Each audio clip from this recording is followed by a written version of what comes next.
I purchased a $2 million villa on the oceanfront, and the moment my son-in-law learned about it, he phoned me.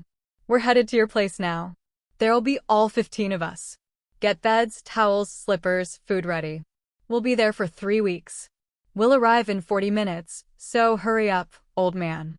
I smiled and devised a plan. You know that feeling when you finally achieved something you've worked your entire life for? That quiet, deeply satisfying peace? I'd just bought my dream home, a villa overlooking the Pacific, after 40 years of blood, sweat, and engineering. But that peace? It was shattered faster than a crystal glass hitting concrete when my phone rang. And what came next was a betrayal so audacious, so unbelievably entitled, it made me question everything I thought I knew about family. It was Brian, my son-in-law. His voice hit my ear like a sledgehammer, no greeting, no pleasantries, just pure, undiluted demand. Hello, old man. We're already on our way to you. There'll be 15 of us, so prepare beds, towels, slippers, food, the whole deal. We'll stay for 3 weeks. We'll be there in 40 minutes, so hurry up. My hand tightened around the phone. 40 years. 40 years of careful savings, delayed gratification, all for this moment, this piece of paradise. Moving boxes still cluttered the marble countertops, packing papers scattered everywhere. I hadn't even truly moved in. Brian, wait a minute, I stammered, my voice incredulous. I haven't even fully moved in yet. The house isn't ready for listen, I don't care what you've got going on right now. His voice carried that familiar, casual dismissal, like my concerns were mere background noise. You've got money, that means you've got space. End of discussion. The ocean breeze, usually so freeing, now felt poisoned by his words. My knuckles whitened as I gripped the cool granite. But Brian, this is my first week here. I still have boxes everywhere. No proper bedding set up for guests. He scoffed. Figure it out, old-timer. You're retired, right? What else do you have to do? I could hear car engines revving in the background of his call. Jessica's already packed the kid stuff. Mike and Ashley are bringing their crew too. It'll be like one big family reunion. Family reunion. The words twisted in my chest like a rusted knife. After everything I'd done, everything I'd given, this was how he saw our relationship. A one-way street, paved with my generosity and his bottomless assumptions. I need time to prepare properly. Maybe next month. Next month. Brian's laugh was sharp, mocking. We're already driving, Richard. Already committed. You wouldn't want to disappoint the kids, would you? Jessica's been telling them about Uncle Richard's fancy new beach house for weeks. Uncle Richard. Not Grandpa. Not just Richard. Uncle, as if I were some distant relative obligated to provide entertainment for his convenience. The phone felt slippery in my sweating palm. Brian, please be reasonable. 3 weeks is a long time, and with 15 people, stop being so dramatic. Family helps family, remember? You taught me that. His voice dripped with a smugness that turned my stomach. Besides, what's the point of having all that money if you don't share it with the people who matter? The people who matter? I closed my eyes, seeing Emily's face in my mind, my daughter, his deceased wife, the bridge between us that death had burned away 3 years ago. What would she think of this conversation? What would she say about her husband's tone, his demands, his complete disregard for basic courtesy? Just have everything ready when we arrive. We're bringing beer, so make sure your fridge has space. Oh, and Jessica wants to use your master bedroom. It's got the best ocean view, right? We'll take that one. My master bedroom. The sanctuary I dreamed of for decades, with its private balcony overlooking the endless Pacific. The room where I'd planned to finally rest, to enjoy the fruits of 4 decades of careful living and strategic sacrifice. The master bedroom is perfect. See you in 35 minutes now. Don't keep us waiting outside. The line went dead. I stood motionless in my sunlit kitchen, holding the silent phone like evidence of a crime. Seagulls danced above the waves, their cries mixing with the distant surf.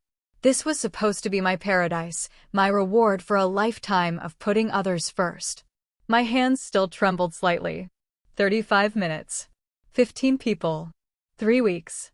The crystal wine glass I'd been unwrapping caught the afternoon light, throwing rainbow patterns across the marble. Such a delicate thing, beautiful and fragile, like the peace I thought I'd finally earned. The phone slipped from my numb fingers, clicking softly against the granite. My legs felt unsteady as I walked toward the living room, past walls still bare of the artwork I'd carefully collected. Everything waited in boxes. My life in limbo between the past and what I'd hoped would be a peaceful future. Emily's photo smiled at me from the mantelpiece, the only item I'd unpacked first, needing her presence. I picked up the silver frame with shaking hands, studying her warm brown eyes, the gentle curve of her smile. 3 years since cancer took her, but the ache remained fresh. "Dad, Brian's really trying to find work," her voice echoed in my memory. "Could you help us just this once?" Just this once. Those 3 words had become the soundtrack of my relationship with Brian Miller. I sank into the leather reading chair I'd positioned to face the ocean, Emily's photo cradled in my lap. The afternoon sun streamed through the windows, but my mind drifted to darker times. The first emergency had come 6 months after their wedding. Brian's startup had folded, leaving him unemployed with mounting credit card debt. $18,000 I'd transferred from my retirement savings, watching my carefully planned financial timeline shift forward by 6 months. "You're so generous, Dad," Emily had whispered over dinner that night. "Brian appreciates everything, even if he doesn't always show it." But Brian never showed it. Not when I paid for his MBA program, 45,000 SPREADOVERTWOYEARS. NOTWHENICOVERMORTGADETHECHEGEDEOWNPAYMENTBECEUSCEREDCENT.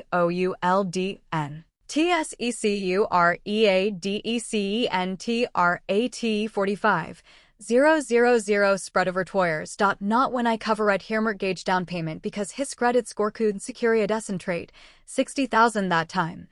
Money I'd earmarked for my own dream home fund. I ran my fingers through my gray hair, remembering the pattern that had emerged. Every few months, another crisis.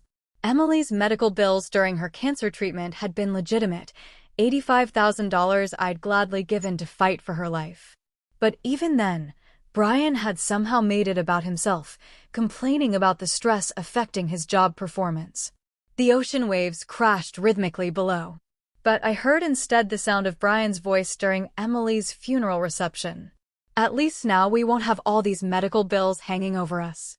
My stomach had turned that day, watching him network with mourners while I stood beside my daughter's casket.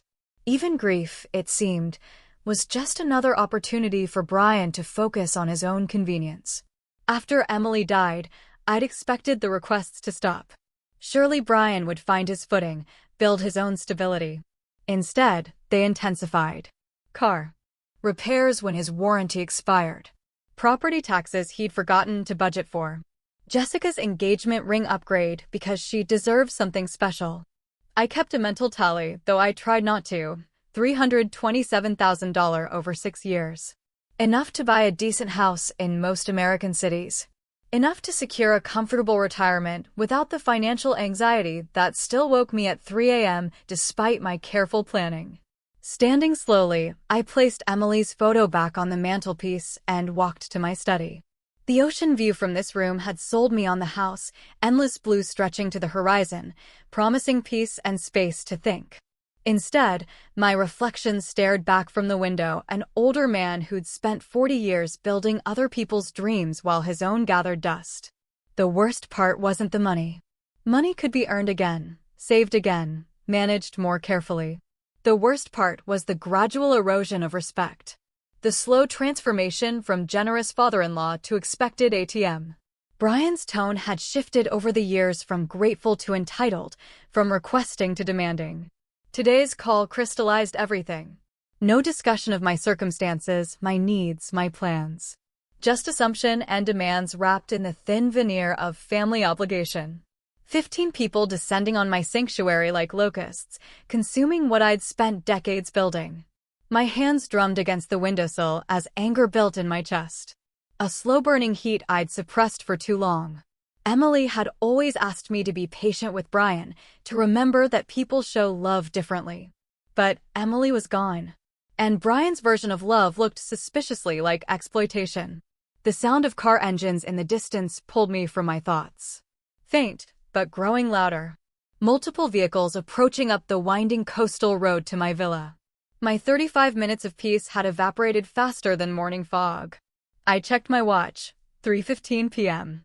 Brian had made good time. Through the study window, I could see dust clouds rising from the private road. For vehicles, maybe 5, moving in convoy formation like an invasion force approaching a conquered territory. My jaw clenched as I watched them. This wasn't a family visit. This was a siege.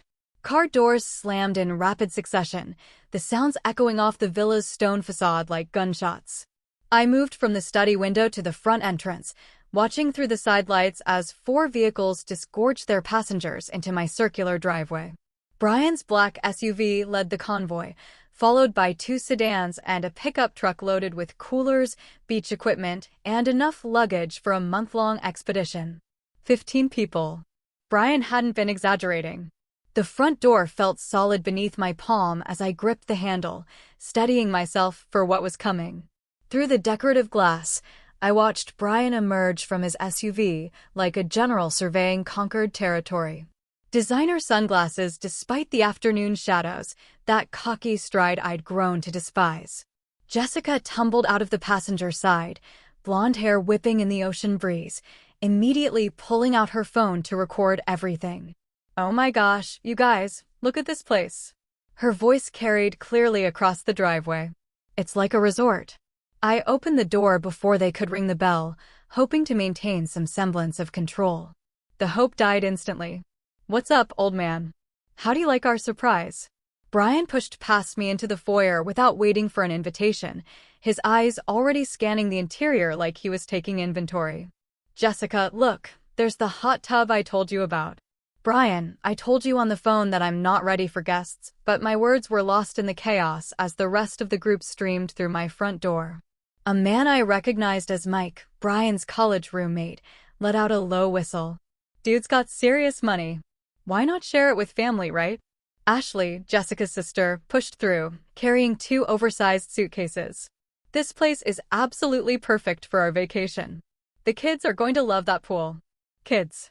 I hadn't heard anything about children on the phone. "Stop being so dramatic, Richard." Brian had already made it to the living room, his wet sandals leaving sandy footprints on my imported Italian marble. "Family helps family. You taught me that, remember." More people flooded in. Faces I didn't recognize, mixing with others I'd met at Emily's funeral. Kevin, someone's boyfriend, carried a cooler full of beer like he was arriving at a college party. 2 women I'd never seen before were already discussing room assignments, as if I weren't standing right there. "Excuse me." I called out, my voice barely audible over the growing din. "Could everyone please, oh my gosh, you guys have to see this kitchen." Jessica had discovered the gourmet cooking space I'd spent months designing. She held her phone up, live streaming to her social media followers. "We're staying at my father-in-law's incredible beach house. Look at this view." Father-in-law. The title felt like sandpaper in my ears. Brian had never called me dad, even when Emily was alive. Always Richard, always maintaining that distance. But Jessica claimed the family connection when it suited her purposes. Someone had found my sound system and filled the house with thumping music. Bags and coolers appeared everywhere, dumped in the foyer, stacked against my pristine walls, claiming spaces throughout my sanctuary like territorial markers. "Brian, we need to talk about this later." "Old-timer, right now we need to get everyone settled." He moved toward the hallway leading to the bedrooms, a parade of strangers following him. "Jessica and I'll take the master suite, obviously. Mike and Tracy can have the guest room with the ocean view. Ashley, you and Kevin take the one with the balcony." I stepped in front of him, blocking access to the bedroom wing. "The master bedroom is off limits. That's my private space." Brian's laugh was sharp and dismissive. He placed a hand on my shoulder, not affectionately, but with the casual condescension of someone moving an obstacle. "Come on, Richard, don't be selfish. We drove 4 hours to get here. Jessica specifically wants the room with the best view for her morning yoga videos. The physical contact felt like a violation. I stepped back, but Brian simply pushed past me, leading his entourage down the hallway I'd walked alone for only 1 week. My hallway. In my house. Purchased with my money and my dreams. This is perfect. Jessica's voice echoed from my bedroom. The lighting in here is amazing for content creation. Content creation. My master suite was becoming a backdrop for social media posts. In the living room, Mike had opened his beer cooler and was distributing drinks without asking permission. Ashley was rearranging my furniture to create better conversation areas. Someone's child, I hadn't even seen them arrive, was running around the pool deck in wet swimwear, leaving dark footprints on the limestone I'd spent a fortune importing from Portugal. The invasion was complete. In less than 10 minutes, my peaceful villa had been transformed into a crowded vacation rental. My careful organization destroyed by the casual chaos of entitled guests who saw my generosity as their right. I stood in my own foyer, feeling like a stranger, watching people I barely knew claim ownership of spaces I'd dreamed about for decades. The ocean view through my windows remained beautiful, but it now framed a scene of occupation rather than tranquility. Brian emerged from my bedroom, grinning with satisfaction. This is going to be the best 3 weeks ever. Jessica's already planning a housewarming party for tomorrow night. Hope you don't mind. She invited a few more people from her yoga studio. A few more people. My jaw clenched so tightly I thought my teeth might crack. This wasn't a family visit. This was a hostile takeover, and I was being demoted from homeowner to unpaid staff in my own paradise. Jessica emerged from my master bathroom like she owned the place, a white towel wrapped around her wet hair, water droplets marking a trail across my imported marble floors. She carried her designer suitcase with casual confidence, already planning where to arrange her belongings in my private sanctuary. Excuse me, I planted myself firmly in the bedroom doorway, arms crossed. This room is off limits. She paused, genuinely surprised by the resistance. Oh, come on, Rick. We talked about this already. The lighting in here is perfect for my morning routine videos. No. The word came out harder than I'd intended. Everyone needs to leave now. Jessica's blue eyes widened with practiced innocence. She shifted her suitcase to one hand and placed the other on her hip, a pose I recognized from her social media photos. Rick, honey, we're family. Why are you being so hostile? Behind her, Brian appeared in the hallway, drawn by the unexpected confrontation. His expression darkened when he saw me blocking access to what he'd already claimed as his territory. Richard, move aside. We've been driving for hours. This is my house. I stood my ground, my voice gaining strength with each word. I want all of you to leave immediately. Brian's laugh was sharp and dismissive. Your house? Really? Did you forget everything you owe our family? He stepped closer, invading my personal space with calculated intimidation. Did you forget who the real victim is here? The real victim? After $300,000, after 6 years of constant financial bleeding, after giving him my daughter's inheritance and my own retirement security, I was somehow the debtor in his twisted accounting. I don't owe you anything. My hands shook, but not with fear, with suppressed rage that had been building for years. This conversation is over. Jessica tried to squeeze past me with her suitcase, assuming my resistance was merely theatrical. I shifted to block her path completely, and she stumbled backward with a gasp of genuine shock. Rick, that's so rude. The commotion drew others from throughout the house. Mike appeared with a beer in his hand, Kevin close behind carrying beach towels like trophies. Ashley emerged from the guest bathroom, her makeup half applied. Someone turned down the music, and suddenly the entire group was watching our standoff. Dude, what's your problem? Mike's voice carried the casual arrogance of someone accustomed to getting his way. We're not hurting anything. You're trespassing. I looked around at their faces, seeing entitled confusion where there should have been embarrassment. All of you. Brian placed his hand on my shoulder with patronizing familiarity. Emily would be ashamed of how selfish you've become, old man. That contact, unwanted, presumptuous, designed to diminish me, triggered something fundamental. I jerked away from his touch with enough force to make him stumble backward. "Don't you dare touch me." My voice carried a tone I'd never used before, one that made several people step back involuntarily. "And don't you ever use my daughter's name to justify your greed." Jessica's lower lip began to tremble in a performance I'd seen countless times when she wanted something expensive. "Daddy Rick, we just wanted to spend time with you. We thought you'd be happy to share your beautiful house with family." Daddy Rick. The nickname made my skin crawl. This woman who'd married my daughter's widower, who'd moved into the apartment I'd helped furnish, who'd worn Emily's jewelry to their wedding. She thought endearments would erase the audacity of her invasion. Happy? I looked around at the chaos they'd created in 30 minutes. You want me to be happy about strangers claiming my bedroom? Ransacking my kitchen, treating my home like your personal resort? We're not strangers. Ashley protested, though I couldn't remember meeting her before today. We're Brian's friends. That makes us practically family. Practically family.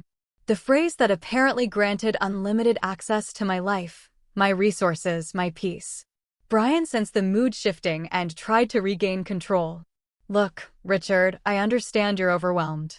Moving is stressful, but we're here now. We've made arrangements, and turning us away would create serious problems for everyone. The threat was subtle but unmistakable. Serious problems? For whom? For his friends who'd driven 4 hours expecting a free vacation? For Jessica, who'd promised her social media followers exclusive content from a luxury villa? For Brian, who'd painted himself as the generous family member providing his friends with access to his wealthy father-in-law's property? The only problem, I said, my voice steady despite the adrenaline coursing through my system, is 15 people who think they can occupy someone else's home without permission. Without permission? Brian's mask of reasonableness finally slipped. After everything this family has been through, after everything you've put us through with your demands and expectations, everything I'd put them through? 6 years of writing checks, covering emergencies, enabling their lifestyle, and somehow I was the one making demands. Kevin stepped forward, his beer-scented confidence filling the hallway. Look, Pops, maybe you should just chill out. We'll clean up after ourselves. No harm, no foul. Pops. Another casual diminishment from a stranger drinking my beer in my hallway. The group was closing ranks now, their body language shifting from apologetic to defensive. 15 against 1 in my own home. They'd spent their entire drive here assuming I'd capitulate, planning their 3-week vacation around my expected surrender. Brian moved closer again, his voice dropping to the tone he'd always used when delivering ultimatums. Think carefully about your next move, Richard. Some decisions can't be undone. Some relationships can't be repaired once they're broken. There it was. The naked threat wrapped in concern for family harmony, cross US and lose us forever. As if their presence in my life was a gift rather than a burden I'd carried for too long. I looked around at their faces, entitled, expectant, already calculating how to spin this story to make me the villain. In their minds, I was the unreasonable rich relative who'd forgotten his place in their hierarchy of need. But standing there in my own hallway, defending my own bedroom door, I finally understood something crucial. Some relationships were already broken. Some had never been real in the first place. The question wasn't whether I could afford to lose them. The question was whether I could afford to keep them. Brian's threat hung in the air like smoke from a house fire, toxic and impossible to ignore. 15 faces stared at me with varying degrees of hostility and confusion, waiting for my capitulation. They'd driven 4 hours expecting compliance, not confrontation. You're right about one thing, I said, stepping back from the bedroom doorway. Some decisions can't be undone. I turned and walked deliberately toward my study, fishing my phone from my pocket. Behind me, Jessica's voice rose in theatrical desperation. Where are you going? We need to talk about this like adults. Like adults? From a woman who'd spent the last hour photographing herself in my bathroom for social media content. Finally coming to his senses, I heard Brian mutter to Mike, probably calling his lawyer to change his will, or something equally dramatic. The study door felt solid and reassuring as I closed it behind me, turning the lock with a satisfying click. This room was my sanctuary. Floor-to-ceiling bookshelves, my engineering texts, the massive oak desk where I'd planned my retirement finances. Through the window, the Pacific stretched endlessly, indifferent to human drama. I dialed 911. 911, what's your emergency? The operator's professional calmness steadied my nerves. I need police assistance. There are people in my home who refuse to leave when asked. Sir, are you in immediate physical danger? Outside the study door, I could hear urgent whispers and the sound of footsteps. They were gathering, planning their next approach. Not yet, but they're refusing to leave my property after being told multiple times. Can you verify that this is your legal residence, sir? Yes, I'm the homeowner. Purchased last month. I can provide documentation. The title papers sat in my desk drawer. Official proof of ownership that felt suddenly precious. Heavy knocking erupted on the study door. Richard. Brian's voice carried forced joviality. Come on out. Let's discuss this reasonably, sir. How many individuals are involved? The operator's questions followed standard protocol, each one reinforcing that I had legal standing here. 15 people. They arrived without invitation about an hour ago and are refusing to leave despite multiple requests. The knocking intensified. Jessica's voice joined Brian's, higher-pitched and artificially sweet. Daddy Rick, please don't do anything crazy. We can work this out. Officers are being dispatched to your location. Can you remain in a secure area until they arrive? Yes, I'm in my study with the door locked. The relief in my voice surprised me. After an hour of feeling outnumbered and dismissed, someone was finally treating my concerns as legitimate. Estimated arrival time is 15 to 20 minutes. Stay on the line if you feel unsafe. Through the door, I could hear the group's whispered conference growing agitated. Someone, Ashley, I thought suggested they should just leave before this gets crazy. But Brian's voice cut through the uncertainty with his usual arrogance. He's bluffing. Richard doesn't have the backbone for this. He'll come out in 5 minutes and apologize. The backbone. After 40 years of engineering work, after building a career that provided for everyone around me, after sacrificing my own dreams repeatedly for others' comfort, he questioned my backbone. Thank you, officer. The police are on their way. I ended the call and sat back in my leather chair, feeling calmer than I had all day. The pounding on the door escalated from knocking to serious hammering. Open this door right now. Brian's mask of civility had finally dropped completely. This is family business, not a police matter. But it wasn't family business. Family doesn't invade. Family doesn't ignore clear boundaries. Family doesn't threaten consequences when their exploitation is challenged. Richard, please. Jessica's voice cracked with what might have been genuine emotion. How can you do this to us? We trusted you. They trusted me to provide unlimited access to my resources, to absorb their problems without complaint, to remain grateful for the privilege of being used. Mike's voice joined the chorus outside. Dude, this is insane. We're just trying to have a vacation. A vacation at my expense, in my home, without my consent. The casual entitlement in his voice crystallized everything wrong with this situation. Through the study window, I watched seagulls will over the waves, free and unconstrained. For 40 years, I'd been the provider, the problem solver, the reliable source of solutions for everyone else's crisis. When had I become the villain for wanting peace in my own home? The hammering on the door reached a crescendo, then suddenly stopped. Urgent whispers replaced the pounding. They'd realized their tactical error. Making threats and demands while I called the police wasn't enhancing their position. Richard, Brian's voice had shifted to wounded innocence. We just want to understand what's wrong. Why are you so angry with us? What's wrong? 6 years of financial exploitation, an hour of home invasion, 15 strangers claiming my bedroom, drinking my beer, planning my social calendar.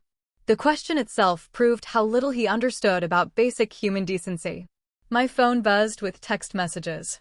Brian had apparently decided on parallel pressure campaigns. Emily would want us to be together as a family. You're destroying relationships that can never be rebuilt. Think about what you're doing to innocent people who just want to spend time with you. Innocent people. I deleted the messages without reading the rest. Footsteps moved away from the door as the group retreated to plan their next move. Through the thin walls, I could hear heated arguments. Some wanted to leave immediately.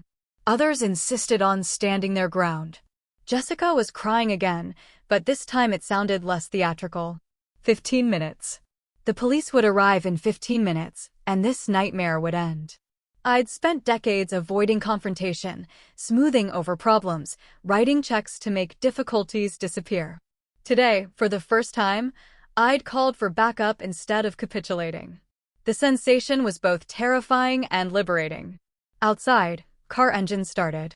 Some of the group were cutting their losses, unwilling to face police questioning about their vacation plans. But heavier footsteps remained in the hallway. Brian and his core supporters weren't retreating. The sound of sirens in the distance made my heart race with anticipation rather than fear. Help was coming. The sirens grew louder, cutting through the afternoon air like Judgment Day approaching. Outside my study door, the urgent whispers turned to panic-stricken strategy sessions.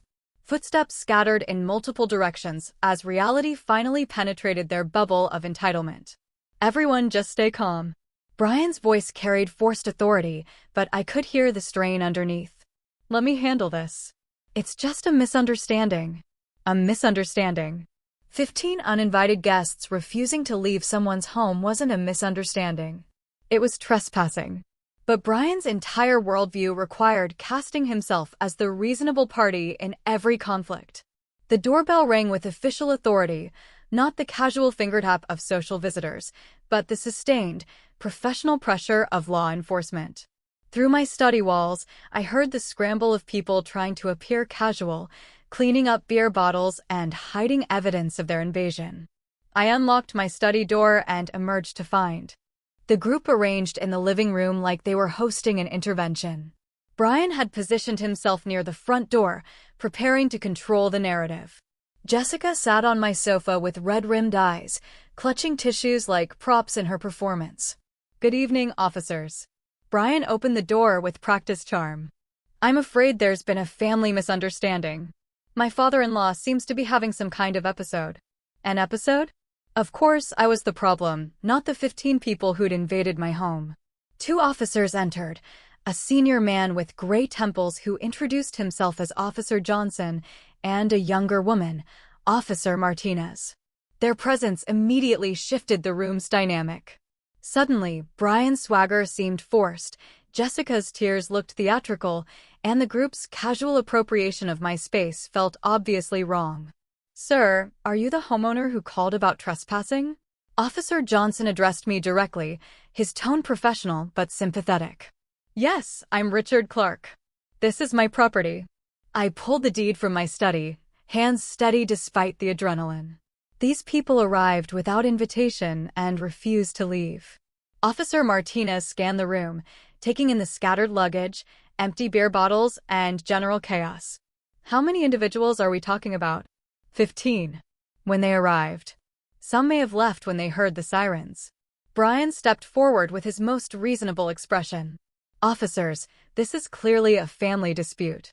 Richard's been under stress since moving, and I think he's just overwhelmed by having visitors. Sir, family relationship doesn't override property rights, Officer Johnson replied, examining my deed. The homeowner has the legal authority to determine who stays on his property. The simple statement hit the room like a physical blow.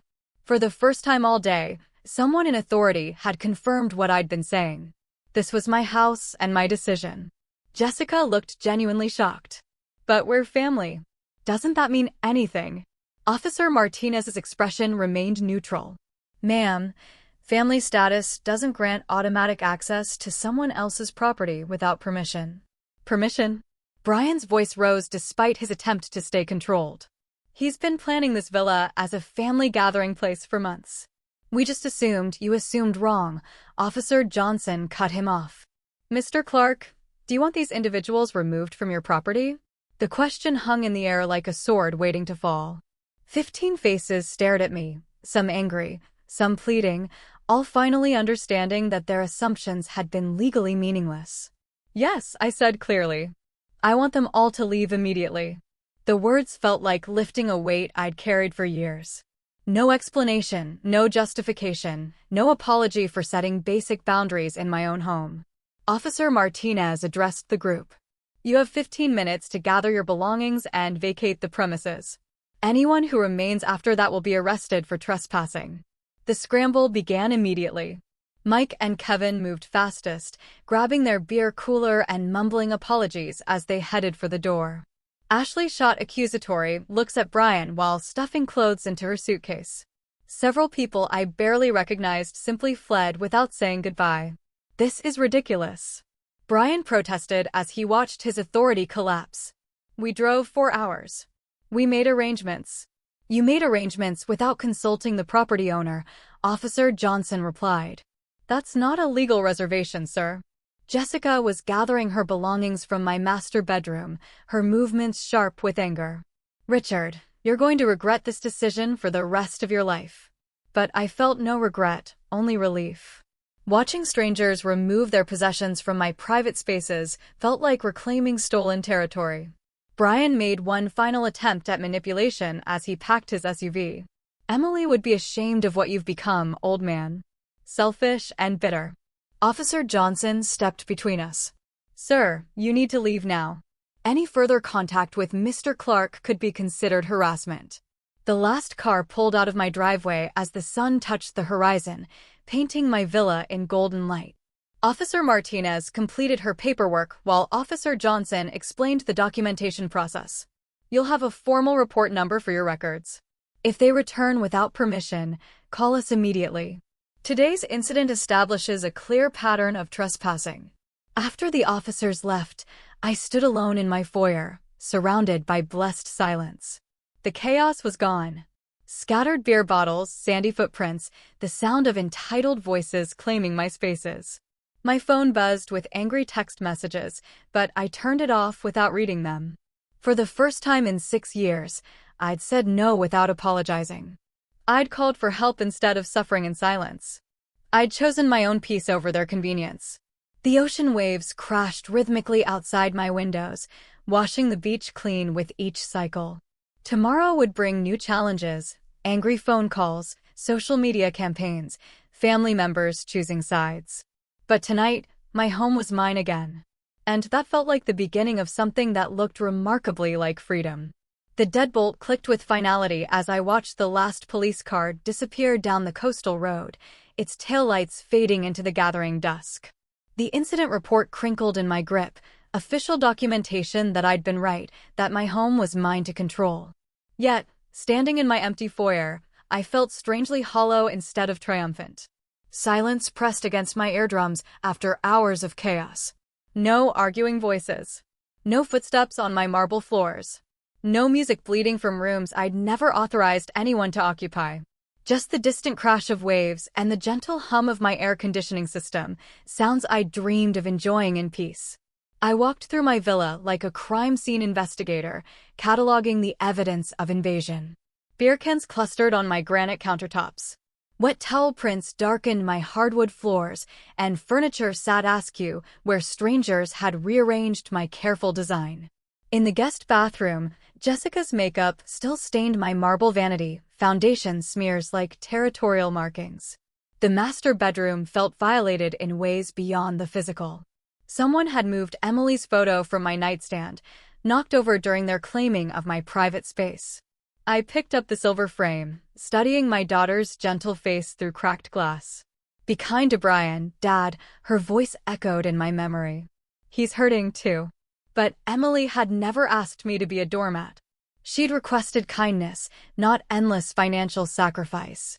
Standing in my bedroom, where strangers had planned to sleep for 3 weeks, I finally understood the difference. My phone buzzed insistently from the kitchen counter where I'd abandoned it during the confrontation. The screen showed 17 missed calls and 43 text messages, all from the same contact, Brian Miller. I read them in chronological order, watching his tone shift from wounded confusion to naked threat. Richard, we need to talk about what happened today. You embarrass my wife in front of our friends. That's not acceptable. Family doesn't call police on family. Emily would be disgusted. You think you won. Today? You have no idea what's coming by tomorrow. Everyone will know what kind of person you really are. Enjoy your empty house, old man. It's all you'll have left. The messages continued, each one darker than the last. Brian's mask had finally slipped completely, revealing the manipulative core I'd been too generous to acknowledge for 6 years. But now, with official documentation of his trespassing and threatening text messages accumulating on my phone, his true nature was creating its own evidence trail. I poured myself 3 fingers of scotch and settled into my leather reading chair, the one positioned to capture the perfect ocean view. Outside, sunset painted the Pacific in shades of gold and crimson, the daily masterpiece I'd bought this villa to enjoy. Yet Brian's threats cast shadows across even this beauty. Had I been too harsh? The question gnawed at me despite the legal validation. They were family, however dysfunctional. Emily's friends, her chosen relationships, her husband's new life. By calling the police, had I destroyed bridges that could never be rebuilt? My phone buzzed again. Another message from Brian. This one accompanied by a photo. Jessica crying in their car, her mascara streaked down her cheeks in theatrical rivulets. Look what you did to her. Happy now? I deleted the message without responding. Jessica's tears were real, but so was my exhaustion from years of manipulation. So was my right to peace in my own home. So was the $290,000 I'd given them without receiving even basic courtesy in return. The scotch burned warm in my chest as I continued my house restoration ritual. Each straightened piece of furniture felt like reclaiming stolen territory. Each clean surface erased evidence of their presumption. The physical work helped process the emotional earthquake of finally saying no. But as evening deepened into night, unease crept in alongside satisfaction. Brian's final messages carried an ominous certainty that worried me more than his earlier rage. You have no idea what's coming. That wasn't the frustrated threat of someone accepting defeat. It was a promise from someone planning retaliation. I'd won the battle for my home, but something in Brian's tone suggested the war was just beginning. Emily's photo smiled at me from the restored nightstand, her expression peaceful in the lamplight. What would she think of today's events? Would she approve of my standing firm? Or would she see only the destruction of family harmony she'd worked so hard to maintain? I think you'd understand, sweetheart, I whispered to her image. You taught me to be generous, not stupid. My phone lit up with another notification. The screen showing Brian's name yet again. This time I turned it off completely, but not before glimpsing the preview of his latest message. Tomorrow, everyone will see. The threat hung unfinished in the darkness, promising complications I couldn't yet imagine. Whatever Brian was planning, it would arrive with the morning sun. For tonight, at least, my home was mine. But victory had never felt so fragile. Sunlight streamed through my kitchen windows as I reached for my silent phone to check the time. 8:47 a.m. I'd slept poorly, Brian's threats echoing through restless dreams. The device felt warm in my palm, its screen lighting up with a cascade of notifications that made my stomach drop. 47 alerts from Facebook, Instagram, and text messages. My email showed dozens of new messages from people I hadn't heard from in years.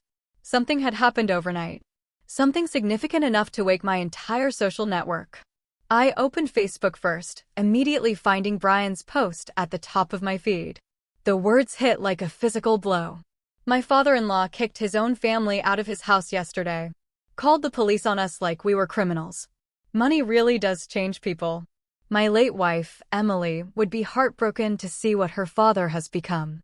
We just wanted to spend time with him at his new mansion, but apparently we're not worthy anymore.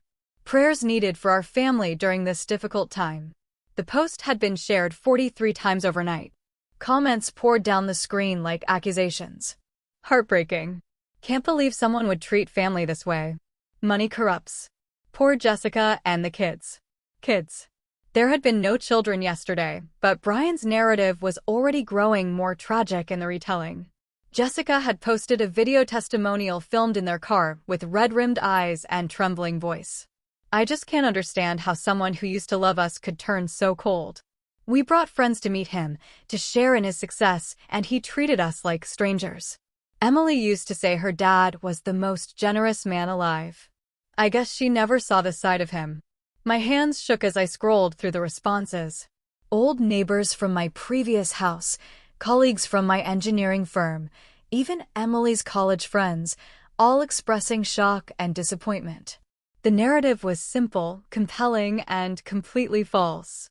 But Brian had presented it first, claiming the moral high ground before I even knew a war had started. I tried commenting on his post, fingers clumsy on the small keyboard. This is one-sided. Brian brought 15 people to my house without invitation or permission. When asked to leave, they refused. I had every right. But my comment looked defensive against Brian's emotional appeal. Within minutes, replies appeared. Classic gaslighting, Richard. Why are you trying to justify abandoning family? 15 people? That sounds exaggerated. Brian's response came quickly. See how he's trying to rewrite history? This is exactly the kind of manipulation Emily used to complain about in private. Emily complaining about me in private. The lie was so audacious, so calculating that it took my breath away. But people were believing it, sharing it, adding their own interpretations and outrage. Ashley had shared the post with her commentary. Disgusting behavior from someone who should know better. Jessica's like a daughter to me, and seeing her treated this way makes me sick. Mike added, we drove 4 hours just to spend time with family. Got treated like criminals for wanting to use his pool. Rich people problems, I guess. A pool party. That's what they were calling their invasion now. A simple request to use family facilities, cruelly denied by a bitter old man with more money than heart. I moved to the kitchen table, coffee growing cold as I read comment after comment. People I'd known for decades were questioning my character based on Brian's carefully crafted sob story. Former neighbors expressed disappointment. Emily's friends spoke of feeling deceived about my true nature. Margaret Chin, Emily's closest college friend, had written, Richard, I'm shocked. This doesn't sound like the man Emily described. What happened to you? I tried responding privately. Margaret, there's much more to this story. Brian brought 15 people to my house without asking, claimed my master bedroom, and refused to leave when I asked them to. The police confirmed I had every right to remove them. A reply came within an hour. I find it hard to believe Emily's husband would lie about something like this. Maybe you should look at your own behavior instead of blaming others. The realization hit me like cold water. Brian had weaponized Emily's memory and their shared grief. He was the suffering widower, the devoted husband still mourning my daughter 3 years later. I was the wealthy father-in-law who'd abandoned him in his time of need, choosing money over family bonds. Every attempt to defend myself made me look worse. Social media rewarded emotional authenticity over factual accuracy. And Brian's tearful narrative was perfectly calibrated for viral sympathy. My dry explanations about property rights and legal documentation sounded petty against his heartbroken father-in-law's story. By noon, the post had been shared 87 times. Local news pages were picking it up as a human interest story about family dysfunction in wealthy communities. Comment threads spawned their own comment threads, each one amplifying Brian's version while dismissing my attempts at clarification. I closed the laptop in frustrated defeat and stared at my study wall, lined with engineering certificates and achievement awards. 40 years of professional recognition, community service, charitable giving. None of it mattered against one manipulative Facebook post crafted to trigger maximum emotional response. My college diploma hung in its place of honor, the engineering degree that had taught me systematic problem-solving and evidence-based analysis. Social media wasn't about truth or evidence. It was about narrative control and emotional manipulation, skills I'd never needed to develop and weapons I'd never learned to wield. But engineering had taught me something valuable. Every problem had a solution if you approached it systematically. Brian might have won the first round with superior social media strategy, but this war would ultimately be decided by facts, documentation, and legal reality. I needed to stop playing defense on his chosen battlefield and start building my own case with the tools I understood: evidence, documentation, and professional expertise. The question was whether I could assemble a defense faster than his lies could spread. I turned away from the computer screen and faced my wall of professional achievements. Engineering degrees, project awards, 40 years of systematic problem solving represented in frames and certificates. Brian might understand social media manipulation, but I understood something more fundamental: how to break complex problems into manageable components and solve them methodically. This was just another engineering challenge. Brian had created a structural weakness in his narrative by building it on lies. My job was to find that weakness and exploit it with evidence. I opened my filing cabinet with deliberate precision, retrieving the folder labeled Family Financial Assistance, a habit from my engineering days of documenting everything. Inside, bank statements, canceled checks, and transfer receipts told the real story in black and white numbers. Spreading the documents across my desk chronologically, I began calculating. MBA tuition payments, $45,000 over 2 years. Wedding expenses, $30,000 in a single month. House down payment, $60,000 when Brian's credit couldn't secure decent terms. Emily's medical bills during her cancer treatment, $85,000 in documented payments to hospitals and specialists. Car payments, credit card bailouts, emergency loans that never got repaid. The total reached $290,000 in 6 years of systematic financial support. Not gifts given freely among equals, but an escalating pattern of demands backed by family guilt and Emily's illness. Every payment had a date, amount, and bank record. Brian had forgotten he was dealing with an engineer who documented everything for tax and estate planning purposes. His emotional Facebook narrative would crumble against this mountain of financial evidence. I picked up my phone and dialed Howard Brennan, my estate attorney since Emily's death. We'd worked together on my will, trust arrangements, and property purchases, a professional relationship built on mutual respect and careful documentation. Howard, it's Richard Clark. I need advice about family financial gifts that have become complicated. Richard, good to hear from you. What kind of complications are we talking about? My son-in-law has been posting false information about me on social media, claiming I abandoned the family, but I have documentation showing nearly $300,000 in financial support over 6 years. No loan agreements, no repayment schedules. I treated them as gifts. Now I'm wondering about legal options. Howard's pause was thoughtful. The distinction between gifts and loans can be legally significant, Richard. Without written agreements, debt recovery is difficult, but there are options. Detrimental reliance, unjust enrichment, several theories we could explore. Do you have comprehensive documentation? Bank records for everything? Dates, amounts, purposes. I can show the pattern of increasing demands and his lifestyle beyond any legitimate income source. Excellent. This kind of systematic exploitation might fall under elder financial abuse statutes, especially given the pattern and amounts involved. Let's meet Monday morning. Bring everything you have. I scheduled the appointment and returned to my document analysis, creating a detailed spreadsheet that revealed the true scope of Brian's financial dependence. His social media posts complained about money problems, while my bank records showed steady payments supporting his lifestyle. The contradiction was damning. Opening Brian's Facebook page, I began screenshotting his financial complaints and requests for help dating back years. Posts about needing money for car repairs while I was paying his insurance. Complaints about expensive medical bills while my accounts showed direct payments to his doctors. A pattern of public poverty claims contradicted by private financial support. Jessica's Instagram revealed even more damaging evidence. Photos of expensive vacations, designer clothes, restaurant meals at high-end establishments, all funded by money I'd provided while they portrayed themselves as struggling family members deserving sympathy.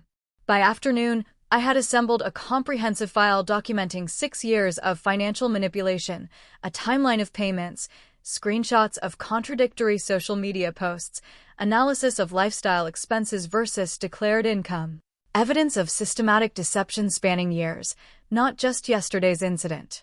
Brian's Facebook narrative portrayed me as a wealthy miser abandoning poor relatives. My documentation showed the opposite, a generous father-in-law, systematically exploited by manipulative in-laws who'd received nearly $300,000 while portraying themselves as victims. The irony was perfect. Brian's strength, his ability to manipulate public perception, had created his weakness. Every social media post claiming poverty was now evidence of deception. Every photograph of expensive purchases was proof of fraudulent financial need. I organized the final stack of documents into a comprehensive file folder, labeling it B. Miller Financial Recovery in my precise engineer's handwriting. This would be my opening move. Not defensive social media responses, but offensive legal action backed by systematic documentation. Placing the folder in my briefcase for Monday's legal consultation, I glanced at Emily's photo on my desk. Her gentle smile seemed approving, as if she understood that protecting myself wasn't betraying her memory. It was honoring the systematic, careful approach to life she'd always admired in me. "I think you'd approve of this approach, sweetheart," I said quietly. No emotional manipulation, just facts and evidence. My phone rang with an unknown number, probably another reporter wanting to discuss the family feud that was apparently becoming local news. But I had work to do, documentation to complete, legal strategies to develop. Brian had chosen the wrong opponent. He'd picked a fight with someone who solved problems for a living, who documented everything, who understood that sustainable victories required solid foundations rather than emotional manipulation. This wasn't about revenge. This was about justice, self-protection, and ensuring that systematic exploitation couldn't continue hiding behind claims of family loyalty. The game had changed, and I was finally playing to win. Sunday morning dawned clear and purposeful. I sat at my study desk like a general preparing for decisive battle. The comprehensive folder labeled B. Miller Financial Recovery spread before me in organized precision. Coffee steamed beside Emily's photo as I reviewed 6 years of systematic documentation, bank statements, transfer records, screenshots of Brian's contradictory social media posts, claiming poverty while living off my generosity. At 8:03 a.m., I drove to Howard Brennan's downtown office, my briefcase heavy with evidence. The attorney had agreed to an emergency Sunday consultation after I'd explained the urgency. Brian's social media campaign was gaining momentum daily, and a legal response required immediate action.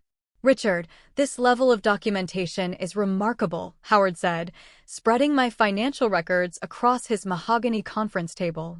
"Most people don't keep such detailed records of family assistance. 40 years of engineering taught me to document everything. I never imagined I'd need it for this purpose." I watched him calculate totals, his eyebrows rising with each page. Howard's fingers traced the timeline of escalating demands. MBA tuition, wedding costs, house down payment, medical bills, multiple emergency loans, all without signed agreements or repayment schedules. "Brian treated you like a personal bank." The pattern became clear only when I organized it chronologically. I pulled out my analysis spreadsheet. Small requests at first, always with promises to repay when things stabilized, but his lifestyle never matched any legitimate income source.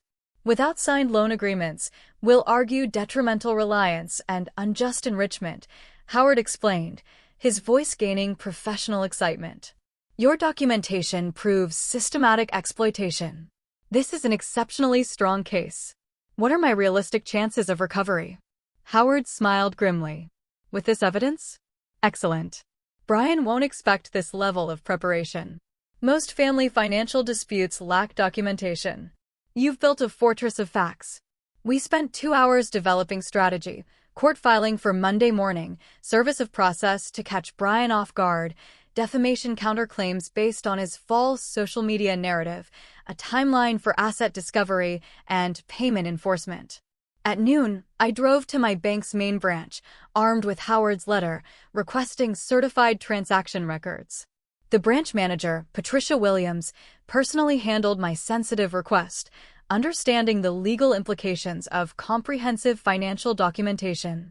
"Mr. Clark, these transfer amounts are significant," she noted, reviewing 6 years of electronic payments to Brian Miller's accounts. "We'll provide certified copies with official authentication for court submission." The final tally shocked even me. $295,150 in documented transfers, including several large payments I'd forgotten about during Emily's final months. Emergency room bills, specialist consultations, prescription costs, all paid directly from my accounts, while Brian claimed financial hardship on social media. Patricia arranged official bank seals and notarization for each document, creating legally weighted evidence that would withstand courtroom scrutiny. These records clearly establish the pattern you described, Mr. Clark. The court will find them very compelling. From the bank, I drove to the notary office where every document received official certification. My sworn affidavit detailed Brian's repeated promises to repay when his business stabilized, promises that disappeared as his demands increased and my daughter's illness worsened. Back home by evening, I organized the final comprehensive file, chronological evidence of systematic exploitation, legal documentation of false promises, social media screenshots proving deliberate deception about his financial status. Everything Brian had forgotten about his lies, I had documented and preserved. The irony was perfect. Brian's strength, manipulating public perception through emotional appeals, had created his weakness. Every social media post claiming poverty was now evidence of fraud. Every photograph of expensive purchases contradicted his claims of financial need. I placed the completed legal file in my briefcase, setting my phone alarm for early courthouse arrival. This wasn't about revenge or anger anymore.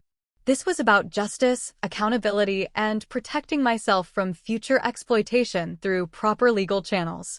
Looking at Emily's photo on my desk, I spoke quietly to her gentle smile. "Tomorrow, I fight back properly, sweetheart. The way you taught me, with integrity and preparation." My phone buzzed with another hostile message from Brian. "Still waiting for your apology, old man. Family doesn't treat family this way." But Brian had no idea what was coming. While he'd been playing social media games, I'd been building an unassailable legal fortress. Engineering had taught me that sustainable victories required solid foundations, careful planning, and methodical execution. Tomorrow would prove that systematic preparation defeats impulsive manipulation. The game had changed completely, and Brian was about to discover he'd chosen the wrong opponent. The war wasn't over. It was just beginning on my terms. Monday morning arrived with the precision of an engineering timeline.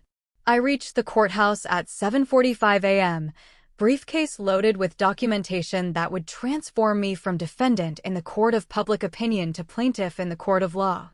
The filing office opened at 8 a.m. sharp, and I intended to be first in line. Case filing for debt recovery and defamation, I told the clerk, sliding my comprehensive legal package across the counter. She examined the documentation with growing professional appreciation. Howard's legal formatting, bank certifications, notarized affidavit, timeline analysis that read like a forensic accounting report. "This is exceptionally well prepared, Mr. Clark," she noted, processing my payment and assigning a case number. "Judge Martinez handles debt recovery cases. You'll likely get an expedited hearing due to the quality of evidence." Service of process was arranged for immediate delivery to Brian's address, while a court officer drove across town to deliver papers that would shatter his confidence. I returned home to launch the second phase of my coordinated attack. My laptop waited on the kitchen table, Facebook page opened to Brian's viral post about family abandonment. Time to counter his emotional manipulation with systematic facts. I crafted my response with engineering precision. No anger, no defensiveness, just documented evidence presented professionally. "I've seen concerning posts about our family situation. Here are the documented facts." I attached screenshots of bank transfers totaling $295,150, organized chronologically with clear descriptions. These funds were provided freely during difficult times, but recent events have changed everything. I'm pursuing legal recovery through proper channels and addressing defamatory statements in court. The post went live at 9:03 a.m., tagged to reach every mutual friend and family member who'd seen Brian's original manipulation. Within minutes, responses began flooding in. Shock, apologies, demands for Brian to explain the financial evidence he'd conveniently omitted from his sob story. Margaret Chin, Emily's college friend who'd questioned my character, commented immediately. "Richard, I had no idea about the financial support. Brian never mentioned any of this. I apologize for judging without facts." Other comments followed rapidly. "This changes everything. Why didn't Brian mention the money? Those are serious amounts over 6 years. Richard was incredibly generous. I spent the morning methodically contacting witnesses, neighbors who'd seen Friday's invasion, Emily's friends with access to full information, my financial advisor who'd processed the large transfers, professional colleagues who could vouch for my character. Each conversation built another pillar supporting my factual narrative. At 11:15 a.m., my phone rang. Brian's name appeared on the screen, the first time he'd called instead of texting threats. "You filed a lawsuit against me?" His voice carried genuine panic instead of his usual arrogance. "Richard, this is family business. We can work this out privately." "Family business ended when you brought 15 strangers to my home and refused to leave," I replied calmly. "Family business ended when you posted lies on social media to destroy my reputation." "Those weren't lies. You did abandon us." "Brian, I have documentation of every dollar, every promise you made to repay, every social media post where you claimed poverty while spending my money. The court will decide what constitutes truth." Silence stretched across the connection.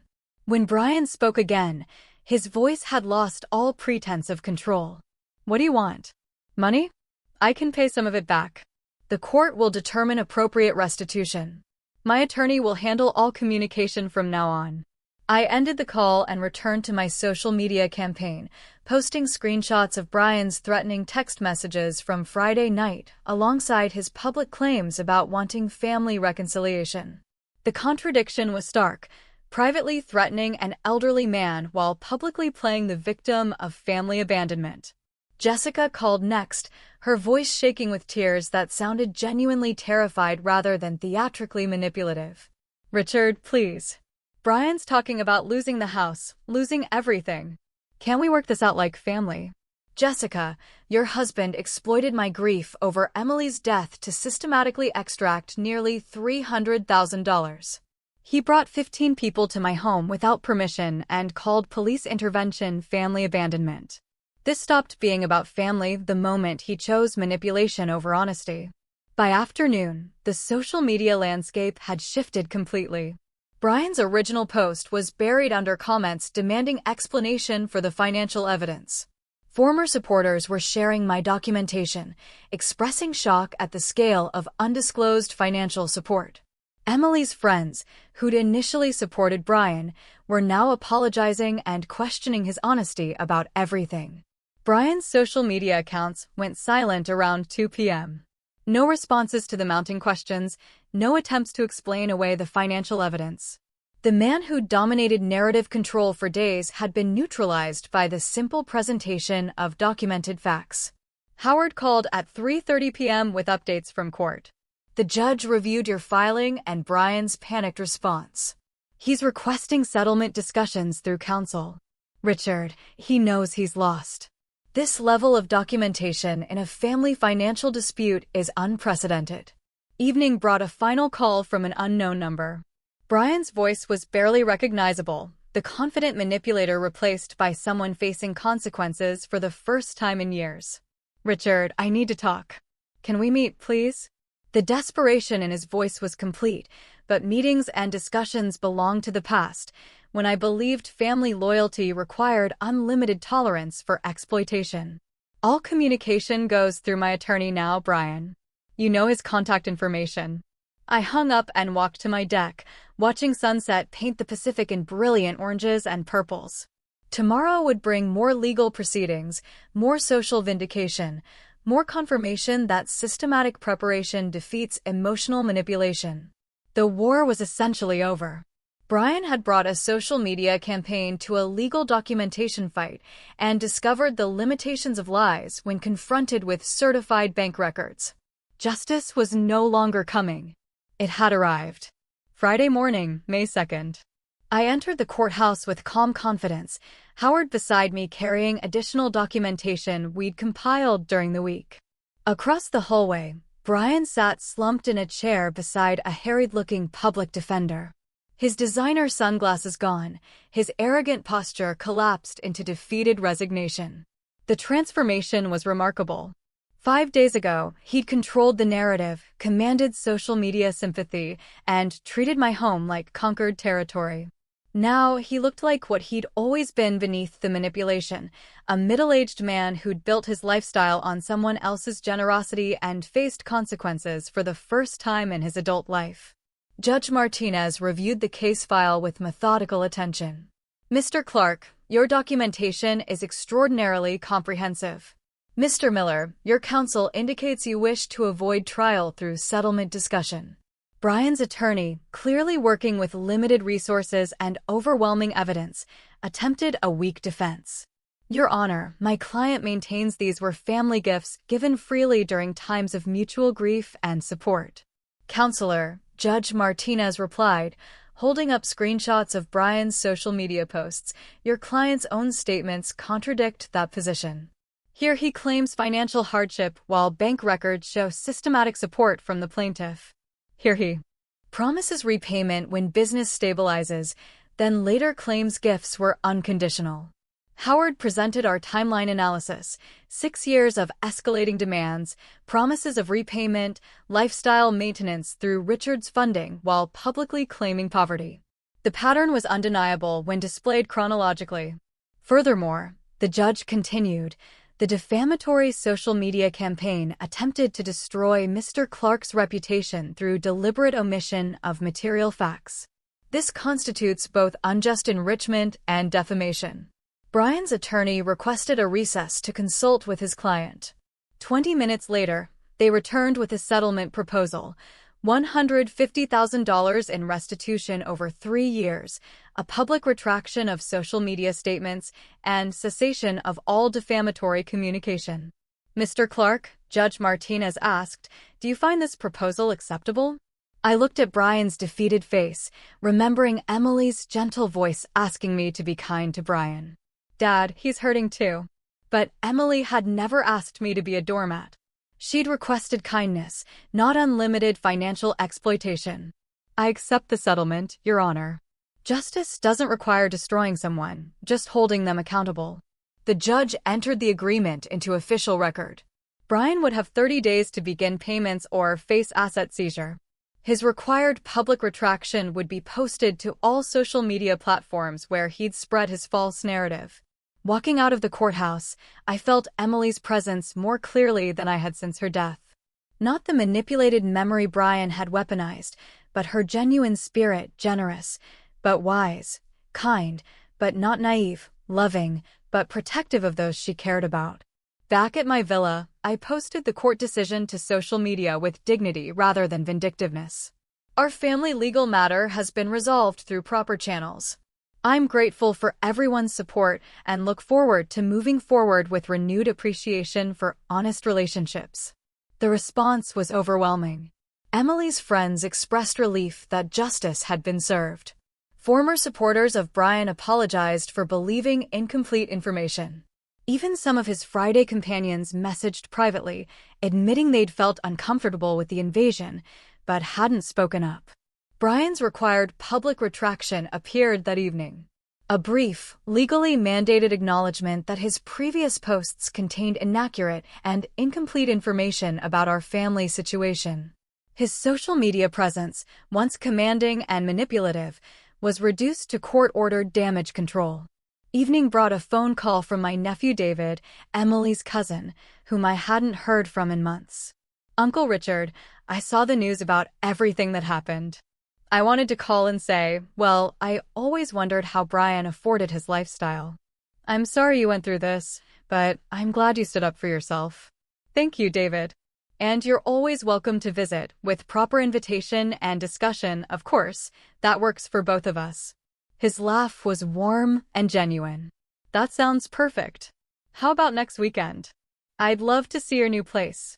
I checked my calendar, noting the simple pleasure of being asked rather than commanded, consulted rather than invaded. Next weekend works beautifully. I'll prepare the guest room properly. As sunset painted my deck in golden light, I sat with a glass of wine and watched peaceful waves roll endlessly toward shore. My phone stayed silent. No threatening messages, no manipulative demands, no false family emergencies requiring immediate financial response. The villa felt truly mine for the first time since I'd purchased it. Not just legally mine through property deed, but emotionally mine through boundaries properly established and maintained. My generosity hadn't been destroyed by setting limits. It had been refined, focused toward relationships built on mutual respect rather than exploitation. Emily's photo smiled from the side table, and I raised my wine glass toward her gentle image. I think you'd approve, sweetheart. I learned the difference between being generous and being taken advantage of. The ocean waves washed the beach clean with each cycle, carrying away debris and leaving fresh sand for tomorrow's possibilities. 6 years of systematic exploitation had ended. Not through anger or revenge, but through systematic preparation, legal process, and the simple recognition that kindness requires wisdom. Brian would make his payments, rebuild his life through honest work, and hopefully learn that relationships require reciprocity rather than manipulation. I would enjoy my earned retirement, welcome genuine family visits, and maintain the generous spirit Emily had loved, tempered now with the boundaries that made generosity sustainable. Justice had been served, peace had been restored, and for the first time in years, I looked forward to tomorrow with uncompromised hope. This story, it wasn't just about money or betrayal or even a lawsuit. It was about finding my voice, about finally saying enough when my own family pushed me too far. It was about realizing that some bridges need to be burned for you to finally feel free. What would you have done in my place? Have you ever had to draw a hard line with family, knowing it might change everything?